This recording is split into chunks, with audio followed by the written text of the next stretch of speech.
way too late. Regretting your mistakes, you got so head over heels crazy. Need to apologize, we went too far this time.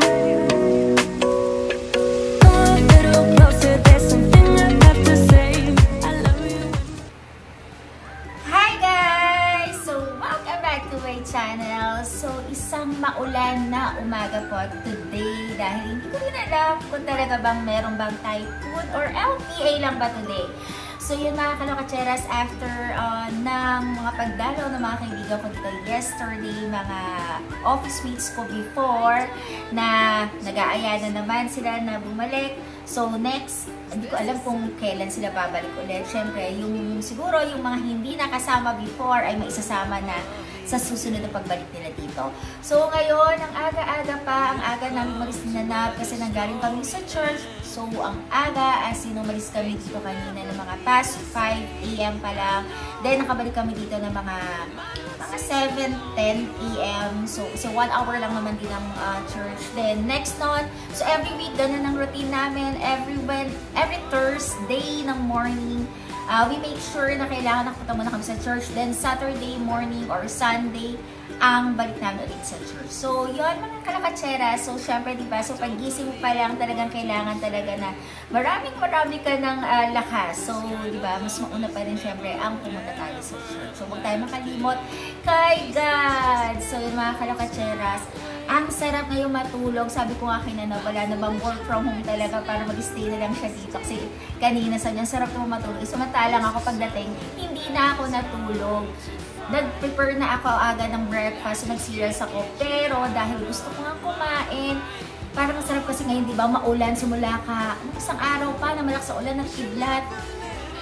Sobrang lakas hanggang kagabi. Then kanina pagising namin, napakalakas din ng ulan. So parang masarap kumain ng mainit. So gusto ko sanang luto kanya noodles. Since wala pa, gusto ko kasi may katambal siya na egg eh. So ilalagay mo lang na egg na dun sa may pinaka-noodles, diba mas masarap siya. So, ayun mga kalakotseres, kakarating lang ng, kasi nagpa-deliver kami. Kasi dito mismo, sa community dito sa condo, meron kasing mga, alam naman natin may mga market naman, diba, sa mga community na mga condo. So, yun, kaka-deliver lang ng egg. So, iniisip ko dahil ngayon ay nagko-coffee na ako. Tapos na ako mag-cereal, kasi ginawa ko, nag-cereal muna ako, inubos ko muna.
ang desisyon nila kung bakit sila nagkakaganon sa'yo, diba? So, yan mga karatseros, basta tayo, happy lang.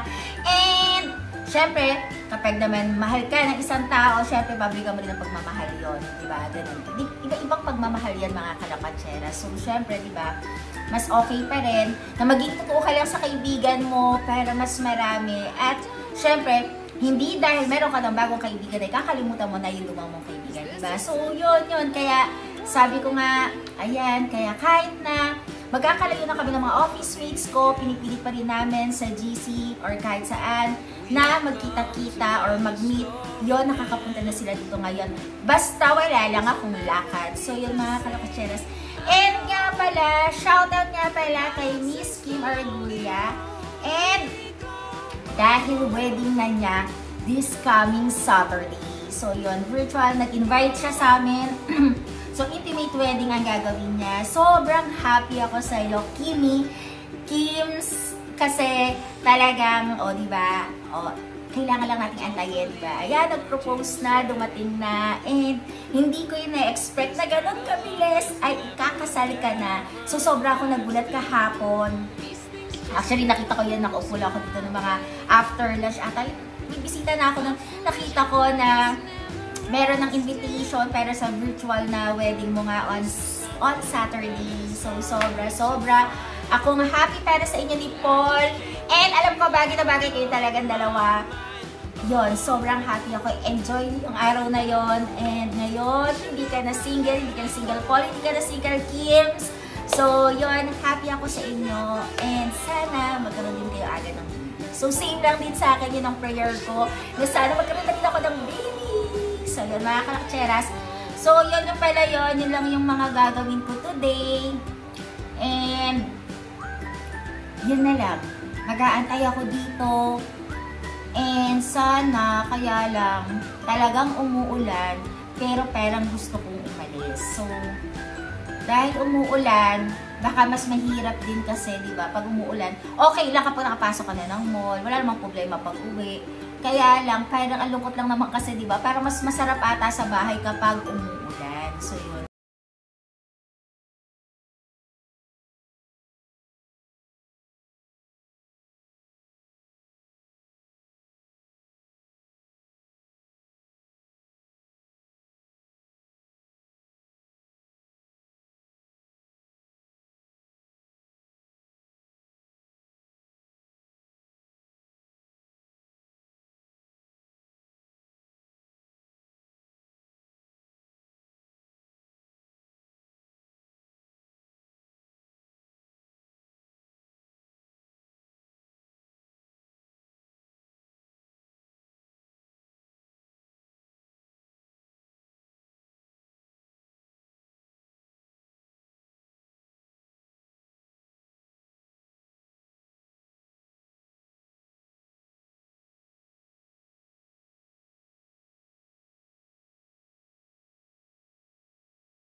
kahapon. As in, syempre, di ba, lalo na pag may bisita ka, kailangan, di ba, gusto mo pakita sa kanila na malinis talaga, ganyan.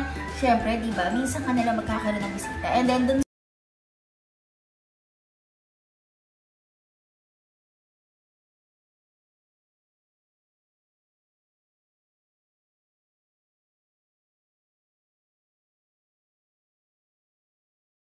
ano na siya, oh, bawas na siya.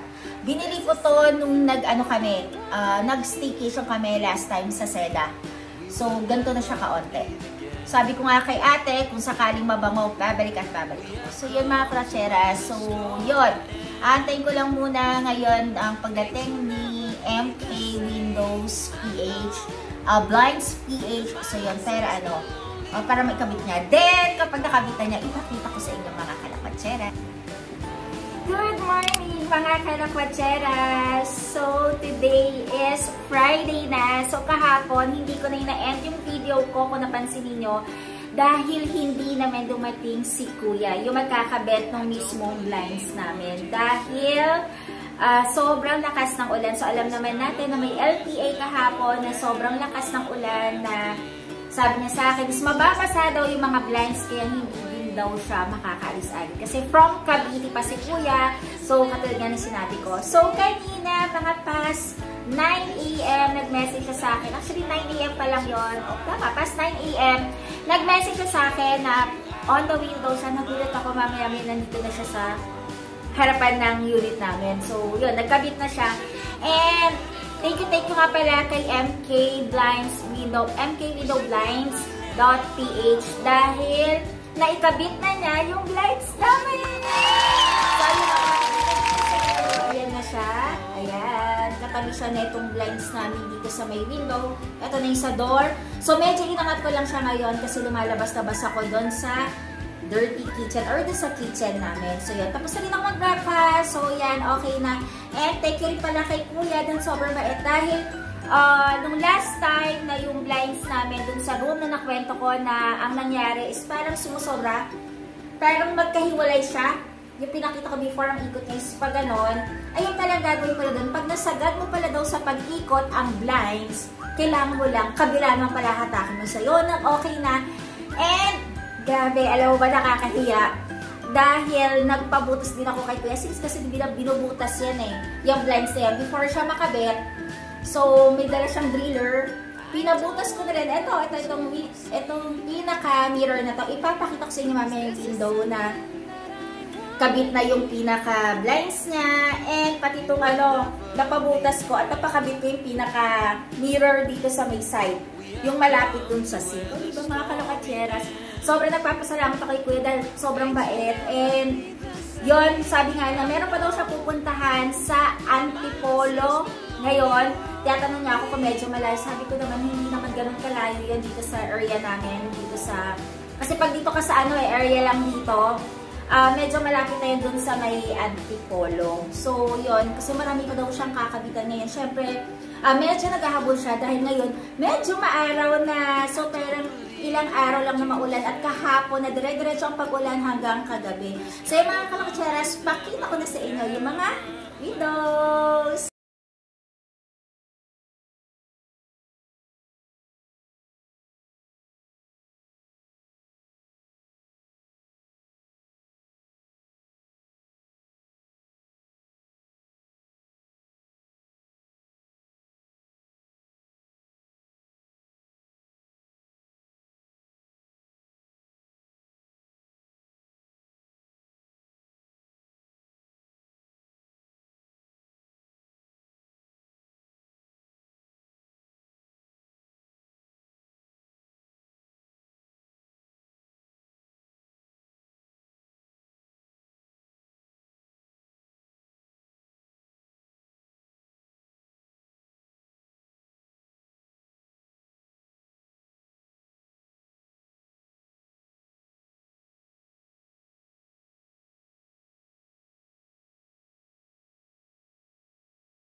Kacheras, nakita nyo na yung nakabit sa amin na blinds dun sa pinaka-door namin, sa glass door. So, ilalagay ko na lang dito sa side. Kung gusto niyo siyang makontak and kung gusto niyo magpakabit ng blinds, so kailangan niyo na siyang kontakin para lang masukatan kayo and ma-estimate kung ano yung gusto nyong palagyan. And magdadala naman siya ng brochure sa inyo para mamili kayo kung anong kulay, kung blackout ba yung mga gusto ninyo. So, depende sa inyo mga kaloktsera kasi meron naman siyang brochure katulad na sinabi ko before. So, ilagay ko na lang po dito para kung gusto nyong kontakin. And kahit naman nasa Cavite si Kuya and kahit nasa ang lugar pa kayo, pupuntahan kayo ni Kuya. So, yung mga kalokteras. So, end ko na yung video dahil sobrang haba na nito. So, please don't forget to like, share, subscribe pa rin po dito sa YouTube channel ko. So, Jella Kacheras pa rin. Bye-bye!